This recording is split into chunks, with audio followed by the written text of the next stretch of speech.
अस्सलाम वालेकुम नाजरीन, मैं मोहम्मद असलम हुसैन सियासत की खबरों में आप सबका इस्तकबाल करता हूँ। रियासत कर्नाटक के मैंगलोर के police commissioner N Shashi Kumar ने कहा कि एक सोशल मीडिया प्लेटफॉर्म जो खुद को मुसलमानों के हुकूक का मुहाफिज होने का दावा करते हैं, उन्होंने सोशल मीडिया प्लेटफॉर्म के जरिए बुर्का पहनने वाली ख्वातीन को अवामी मुकामात पर बुर्का हटाने या सेल्फी लेने पर इंतबा दिया है। इसके साथ ही पुलिस ने कहा कि सोशल मीडिया ग्रुप ने धमकी दी है कि अगर मुस्लिम लड़कियों ने अवामी मुकामात पर बुर्का और हिजाब उतारा तो इन पर हमला किया जाएगा। पुलिस कमिश्नर ने कहा कि हम इस पर नज़र रखे हुए हैं। कर्नाटक में हिजाब से जुड़ा मामला कुछ अरसे से सुर्खियों में है। कर्नाटक हाईकोर्ट ने अपने हालिया फैसले में कहा था कि हिजाब पहनना इस्लाम का लाजमी मजहबी अमल नहीं है। अब मुस्लिम ख्वातीन के बुर्खे को लेकर एक नया तनाज़ा छेड़ने की कोशिश की जा रही है। हिंदुस्तान में कोरोना वायरस के केसेस में लगातार इजाफा दर्ज किया जा रहा है। वज़ारत सेहत की जानिब से आज 6 मई को जारी करदा अपडेट के मुताबिक गुज़िश्ता 24 घंटों के दौरान मुल्क भर में कोरोना वायरस की कुल 3,545 नए केसेस रिपोर्ट हुए हैं। ये कल के मुकाबले में 8% ज़्यादा है।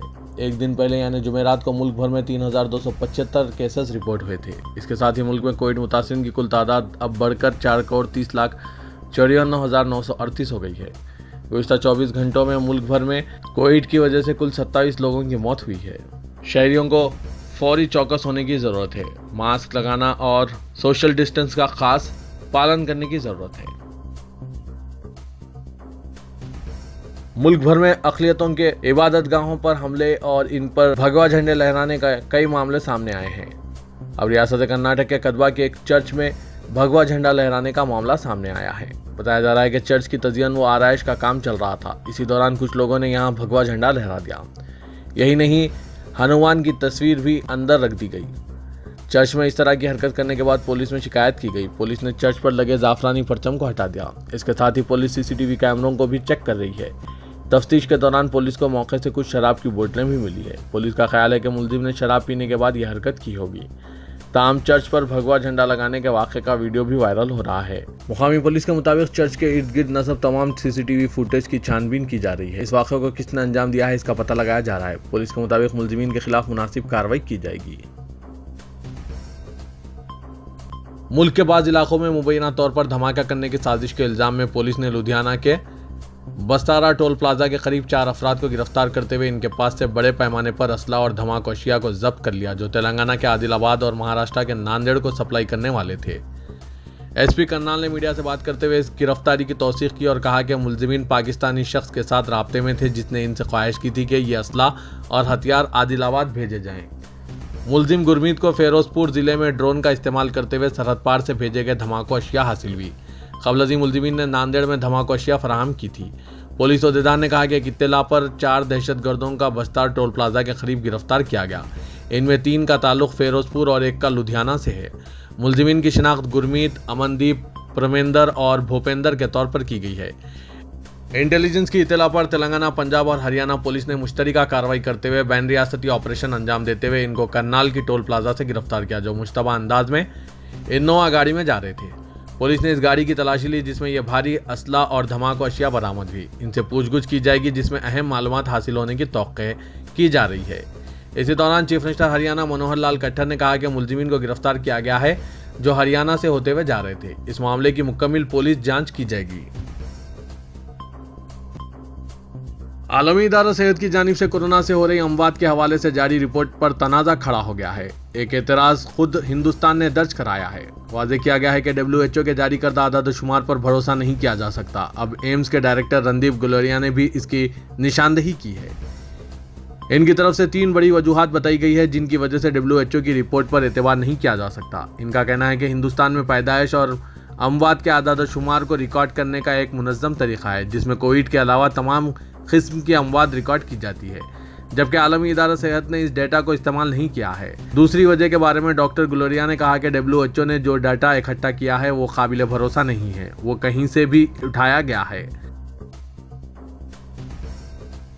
मरकजी वज़ीर दाखिला अमित शाह मगरबी बंगाल के दौरे पर हैं। उन्होंने सिलीगुड़ी में एक जलसे आम से खिताब करते हुए मगरबी बंगाल की वज़ीर आला ममता बनर्जी पर शदीद हमला किया। अमित शाह ने कहा कि तृणमूल कांग्रेस समझती है कि शहरियत तरमीमी एक्ट कानून जमीन पर लागू नहीं होगा। अमित शाह ने कहा कि जैसे ही कोरोना का दौर खत्म हो जाएगा, हम जमीन पर CAA यानी शहरियत तरमीमी कानून को नाफिज कर देंगे। CAA एक हकीकत थी, है और रहेगी। अमित शाह ने कहा, ममता दीदी आपकी पार्टी शुमाली बंगाल की डेमोग्राफी बदलना चाहती है, हम ऐसा नहीं होने देंगे। मुल्क में बिजली का बहरान संगीन सूरत-ए-हाल इख्तियार करता जा रहा है, जिसकी वजह से कई शहरों में 2 से 6 घंटे की लोड शेडिंग की जा रही है। हर चंद के मुल्क की मुआशी दारुल-हुकूमत मुंबई इससे मुतासिर नहीं हुई है, लेकिन यह इम्कान है कि अगर मुंबई में बिजली की डिमांड मजीद बढ़ती है तो यहाँ भी बिजली कटौती का सामना करना पड़ सकता है। वज़ीर के मुंबई में इस वक्त बिजली की डिमांड 3700 मेगावाट से ज़्यादा है, लेकिन अगर ये 4200 मेगावाट तक पहुँचती है तो फिर शहरियों को बिजली कटौती के लिए तैयार रहना होगा, क्योंकि मरकज़ी बिजली एक्सचेंज ने 3800 मेगावाट से ज़्यादा बिजली की किसी भी पावर एक्सचेंज को देने पर पाबंदी आयद कर रखी है, ताकि मुल्क के तमाम खित्तों को बिजली बराबर मिल सके। आरजेडी सुप्रीमो लालू प्रसाद यादव ने मुल्क में लाउड स्पीकर तनाज़े पर जारी सियासत को सख्त तनकीद का निशाना बनाया। उन्होंने पूछा कि हनुमान चालीसा अगर वाकई पढ़ना है तो अपने घर में पढ़ें, इसके लिए मस्जिद के पास जाकर या इसके सामने पढ़ने की क्या ज़रूरत है। लालू ने पूछा कि जो हनुमान चालीसा पढ़ने के लिए मरे जा रहे हैं, क्या इन्हें पूरा हनुमान चालीसा याद है या फिर वो सिर्फ सियासत के लिए भगवान के नाम का इस्तेमाल कर रहे हैं। किसान तहरीक की क़यादत करने वाले राकेश टिकैत ने एक बार फिर मरकजी हुकूमत को निशाना बनाना शुरू कर दिया है। टिकैत ने मरकजी हुकूमत पर अब तक MSP से मुतालिक कमेटी ना बनाने पर सवाल उठाए। रिपोर्ट के मुताबिक मुल्क भर में किसानों के एहतजाज की वजह से सुर्खियों में आए किसान लीडर राकेश टिकैत ने कहा कि मरकजी हुकूमत ने अभी तक कम अज़ कम इमदादी कीमत यानी MSP पर कोई कमेटी तश्कील नहीं दी है। राकेश टिकैत ने एहतजाज के दौरान किसानों के खिलाफ दर्ज मुकदमात वापस न लिए जाने पर भी तशवीश का इजहार किया। भारतीय किसान यूनियन के कौमी तर्जुमान राकेश टिकैत उत्तराखंड के उधम सिंह नगर जिले में मीडिया से बात करते हुए कहा कि किसान तहरीक के दौरान MSP पर मुआहदे को लेकर हुकूमत के साथ बातचीत हुई थी, लेकिन हुकूमत ने अभी तक किसान मोर्चे से कमेटी के लिए सिर्फ नाम ही मांगे हैं और कोई पेशरफ नहीं हुई है। टिकैत ने मजीद कहा कि किसान तहरीक के दौरान ये मुआहदा भी तय पाया था कि किसानों के खिलाफ दर्ज मुकदमात वापस लिए जाएंगे, लेकिन अब तक उत्तर प्रदेश और उत्तराखंड में दर्ज मुकदमात वापस नहीं हुए हैं। उत्तर प्रदेश के मुबारकपुर के बाद अब कानपुर के मदरसे पर योगी का बुलडोजर चल गया। जी हां, मुबारकपुर के बाद कानपुर में भी एक मदरसे पर योगी हुकूमत का बुलडोजर चल गया है। इल्जाम है कि कानपुर के घाटमपुर का इस्लामिया मदरसा सरकारी जमीन पर बनाया गया था। इंतजामिया के बमुजिब ये मदरसे को 18,900 मुरब्बा फीट अराजी इसकी अपनी दी गई थी, मगर मदरसे की तामीर 1,08,000 मुरब्बा फीट पर की गई है। पक्की तामीर गैर कानूनी कब्जा 5 बीघा और 6 बसवा सरकारी अराजी पर की गई है, जो खलियान तालाब और तालाब के गढ़े के लिए इस्तेमाल होती थी। इस वाक़े के एक वीडियो में दावा किया जा रहा है कि जानकारी के बगैर ही मदरसे को मुनज़्ज़म किया गया है। तलबा को कुरान करीम के नुस्खे और तालीमी किताबें मलबे से निकालते हुए देखा गया। वीडियो के कैप्शन में लिखा गया कि मदरसे के तलबा को कुरान शरीफ और दीगर मुक़द्दस किताबें निकालने का वक्त भी नहीं दिया गया है। चारशुम्बे को SDM अनूप चौधरी ने भारी ताकत के साथ बुलडोज़र चलाना शुरू कर दिया। इस दौरान मदरसे के प्रिंसिपल ने कहा कि यह ज़मीन हमारी प्राइवेट है, लेकिन इंतज़ामिया ने इनकी कोई दलील नहीं मानी। जम्मू कश्मीर के इंतखाबी नक्शे की असर तरतीब करते हुए 3 रुकनी हदबंदी कमीशन ने कश्मीर डिवीज़न के लिए 47 असेंबली नशिस्तें और जम्मू के लिए 43 नशिस्तें मुख्तस की हैं। इस तरह कमीशन ने अपना ख़तई फैसला अपनी 2 साला मियाद के अख्तिताम से सिर्फ 1 दिन कबल दाखिल कर दिया। रिटायर्ड सुप्रीम कोर्ट जज रंजना प्रकाश देसाई की सदारत में पैनल की जानिब से क़तई हुक्मनामे पर दस्तखत किए जाने के बाद गज़ट नोटिफिकेशन जारी कर दिया गया है। जम्मू को 6 इजाफी नशिस्तें दी गई, जबकि कश्मीर को सिर्फ 1 इजाफी नशिस्त दी गई। मरकज़ी ज़ेर इंतज़ाम इलाके में असेंबली इंतखाबात से कबल यह नज़रसानी काफ़ी अहमियत रखती है। कबल जम्मू में 37 और कश्मीर में 46 असेंबली हल्के थे। इस कमीशन में chief election commissioner Sushil Chandra और जम्मू कश्मीर के इलेक्शन कमिश्नर के शर्मा भी बाएतबार ओहदा अरकान की हैसियत से शामिल थे। सऊदी अरब में जुमेरात यानी 5 मई को कोरोना के नए केसेस में इजाफा देखा गया है। पिछले 24 घंटों के दौरान 162 नए मरीजों की तस्दीक हुई है। सबक न्यूज़ ने सऊदी वजारत सेहत के हवाले से बताया कि ज़ेर इलाज मरीजों में से 2 चल बसे हैं। मरने वालों की तादाद 9,096 हो चुकी है। वजारत सेहत ने कहा कि कोरोना के नए केसेस के बाद मुमलिकत में कोरोना के मजमूई केसेस की तादाद 7,54,623 हो गई है। आदाद शुमार के मुताबिक मुमलिकत में 24 घंटे के दौरान 112 अफराद सेहतयाब भी हुए हैं। बयान में कहा गया है कि नए केसेस में सबसे ज्यादा जिद्दा में 38 केसेस दर्ज हुए हैं। मदीना मुनव्वरा में 23, रियाज में 22, मक्का मुकर्रमा में 18, ताइफ में 11 और दम्माम में 8 मरीज सामने आए हैं। सऊदी अरब में जिद्दा सीजन के आगाज के बाद पहले 3 दिन में विजिटर्स की तादाद 2 लाख रिकॉर्ड की गई है। सबक न्यूज़ के मुताबिक मुख्तलिफ उम्रों से ताल्लुक़ रखने वाले अफराद शोज और दिलचस्प रंगारंग प्रोग्रामों से लुत्फ अंदोज हुए हैं। विजिटर्स की बड़ी तादाद कैनेडियन सर्कस और आतिशबाजी का मुजाहरा देखने के लिए पहुंची थी। याद रहे कि जिद्दा सीजन 2022 का आगाज ईद उल फितर के पहले दिन से किया गया है। इस साल सीजन को हमारे खूबसूरत दिन का उन्वान दिया गया है। तफरीह प्रोग्राम 60 दिन तक जारी रहेंगे। जिद्दा सीजन में तारीखी, सयाहती, सकाफती और मुनफरिद तफरीहाती प्रोग्राम होंगे जो हर उम्र के लोगों के लिए तैयार किए गए हैं। सीजन की इंतजामिया के मुताबिक इस साल जिद्दा सीजन में 2800 प्रोग्राम पेश किए जाएंगे, जिनमें सर्कस, आतिशबाजी और स्टेज शोज वगैरह शामिल हैं। राहुल गांधी के 6 और 7 मई के दौरे तेलंगाना के शेड्यूल को खतियत दे दी गई है। कांग्रेस राय के मुताबिक राहुल गांधी खुसूसी तैयारे से शाम 4:50 पर दिल्ली से शमशाबाद इंटरनेशनल एयरपोर्ट पहुंचेंगे। आज शाम 5:10 पर एयरपोर्ट से बजरी हेलीकॉप्टर वरंगल रवाना हो जाएंगे। 5:45 पर वरंगल के गैब्रियल स्कूल में हेलीकॉप्टर लैंड करेगा। शाम 6 बजे वो आर्ट्स कॉलेज ग्राउंड पर किसानों के जलसेआम में शिरकत करेंगे। शाम 7 बजे राहुल गांधी का खिताब होगा। रात 8 बजे वरंगल से सड़क के रास्ते हैदराबाद रवाना होंगे और बंजारा हिल्स में होटल ताज कृष्णा में शब बसरी करेंगे। 7 मई को कांग्रेस सीनियर कायदीन से नाश्ते पर मुलाकात करेंगे। दोपहर 12:30 बजे संजीविया पार्क पहुंचकर दामोदर राम संजीविया को खिराज पेश करेंगे। दोपहर 1:30 बजे गांधी भवन पहुंचेंगे। 2:45 बजे तक पार्टी कायदीन से मुलाकात करेंगे। पार्टी की डिजिटल रुकनियत साजी में अहम रोल अदा करने वाले कायदीन से मुलाकात करके ग्रुप फोटो लेंगे। शाम 4 बजे एयरपोर्ट के लिए रवाना होंगे और 5:45 बजे खुसूसी तैयारी से दिल्ली के लिए प्रवास करेंगे। टीआरएस तेलंगाना कानून साज काउंसिल में मुसलमानों को नजरअंदाज करने के बाद अब राज्यसभा के मामले में भी मुसलमानों को नजरअंदाज करने की मंसूबाबंदी की जा रही है और कहा जा रहा है कि पार्टी की जानिब से माह जून में राज्यसभा के अरकान के इंतखाब के सिलसिले में जारी सरगर्मियों का हिस्सा कोई मुसलमान बाकी नहीं है, बल्कि रियासत के सरकर्दा ताजरीन राज्यसभा की नशिश पर नजरें जमाए हुए हैं और तेलंगाना राष्ट्र समिति की जानिब से इंतखाबी साल को नजर में रखते हुए ताजरीन को ही राज्यसभा रवाना करने पर गौर किया जा रहा है। माह जून में डी श्रीनिवास, कैप्टन लक्ष्मीकांत और बंडा प्रकाश मदिराज की मियाद की तकमील के साथ ही रियासत तेलंगाना से 3 नशिस्तें खाली होंगी और इन तीनों नशिस्तों पर तेलंगाना राष्ट्र समिति की कामयाबी यकीनी है। सदर तेलंगाना प्रदेश कांग्रेस कमेटी ए रेवंत रेड्डी की जानिब से रियासती वजीर KTR को किया गया वाइट चैलेंज फिर एक मरतबा मंजर-ए-आम पर आया है। कांग्रेस के कायद राहुल गांधी के 2 रोज़ा दौरे तेलंगाना के मौके पर शहर के मुख्तलिफ मुकामात पर बैनर्स लगाए गए हैं, जिस पर लिखा गया है कि राहुल जी, क्या आप वाइट चैलेंज के लिए तैयार हैं।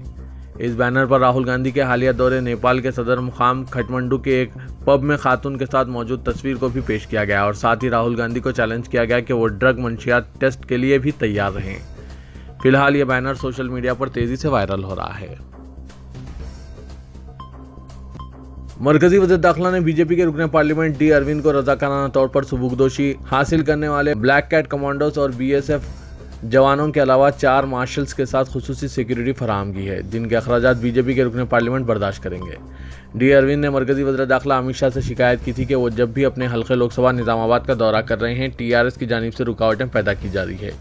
इनके साथ बहस व तकरार करने के अलावा झगड़े किए जा रहे हैं, इन पर हमला करने की कोशिश की जा रही है। इनकी दरख्वास्त पर मरकजी महकमा दाखिला ने इन्हें ये सिक्योरिटी फराहम की है। तेलंगाना हाईकोर्ट ने IAS ओहदेदार समिता सबरवाल को हिदायत दी है कि हुकूमत की जानिब से इन्हें कानूनी लड़ाई के लिए मंजूर 15 लाख रुपए वापस कर दें। समिता सबरवाल ने एक मैगजीन के खिलाफ कानूनी कार्रवाई शुरू की है, जिसमें फैशन शो में शिरकत से मुतालिक रिपोर्ट शाये की थी।